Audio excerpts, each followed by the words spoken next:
ভাবাই যায় না দর্শক যে মার্কিন যুক্তরাষ্ট্র তুরস্ক এবং পাকিস্তানের কাছে হাত পাতবে। এখন ঘটনা মনে হচ্ছে তাই। ছবি এবং খবর সেটাই প্রমাণ করে যে তুরস্ক একটু দূরে আছে, কিন্তু পাকিস্তানের কাছে সরাসরি হোয়াইট হাউসে শাহবাজ শরীফ এবং আসিম মুনির দুইজন হাজির হয়েছেন এবং ইরানের কাছে যুক্তরাষ্ট্র তার যে যুদ্ধবিরতির 15 দফা প্রস্তাব সেটা হস্তান্তর করেছে এবং পাকিস্তান সেটা ইরানের কাছে পৌঁছে দিয়েছে।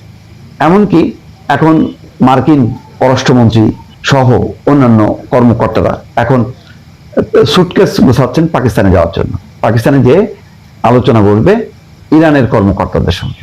এর মধ্যে আবার তুরস্ক ঢুকেছে এবং তুরস্ক যুক্তরাষ্ট্র এবং ইরানের মধ্যে যোগাযোগ ঘটাচ্ছে এবং বার্তা আদান প্রদান করেছে, মানে ভায়া তুরস্কের মাধ্যমে। কারণ ইরান শুরু থেকেই নিজেদেরকে আড়ালে রেখেছে এবং এই যুদ্ধ বিরতির প্রস্তাব বা শান্তি প্রস্তাব চুক্তি কোনো কিছুই ইরানের পক্ষ থেকে না। যুদ্ধটা যেমন চাপিয়েছে যুক্তরাষ্ট্র এবং ইসরায়েল ইরানের উপর, তেমনি এখন যুদ্ধ বন্ধ বা বিরতি এটাও কিন্তু যুক্তরাষ্ট্রের পক্ষ থেকে আসছে। এখানে ইসরায়েলের ভূমিকা বোঝা যাচ্ছে না।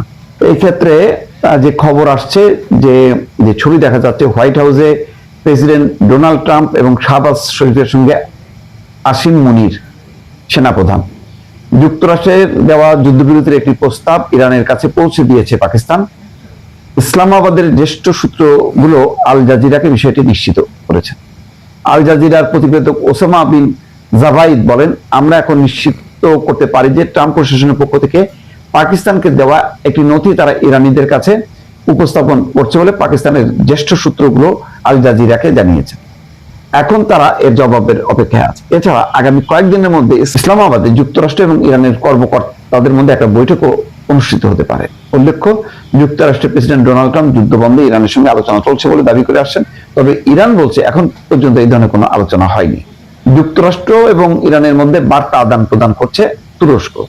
তুরস্কের ক্ষমতাসীন দল একে পার্টির পররাষ্ট্র বিষয়ক ভাইস চেয়ারম্যান হারুন আর মাগান রয়টার্সকে বলেছে, তেহরান ও ওয়াশিংটনের মধ্যে বার্তা আদান প্রদানে ভূমিকা পালন করছে আঙ্কারা, মানে তুরস্ক।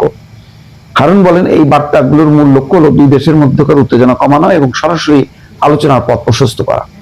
যুক্তরাষ্ট্র এবং ইরান উভয় দেশের কর্মকর্তাদের সঙ্গেই তুরস্কের ভালো সম্পর্ক রয়েছে।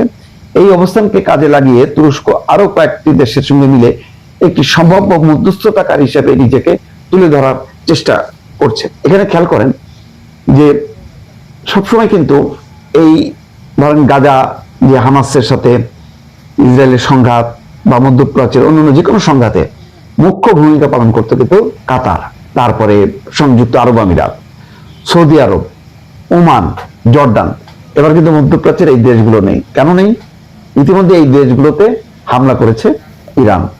ইরানের অভিযোগ যে এই দেশগুলো আমেরিকাকে সহযোগিতা করছে এবং তাদের দেশে স্থাপিত সামরিক ঘাঁটিগুলো থেকে ইরানকে হামলা করা হচ্ছে। সুতরাং এই কারণে ইরানও পাল্টা হামলা চালাচ্ছে এই সমস্ত দেশগুলোতে।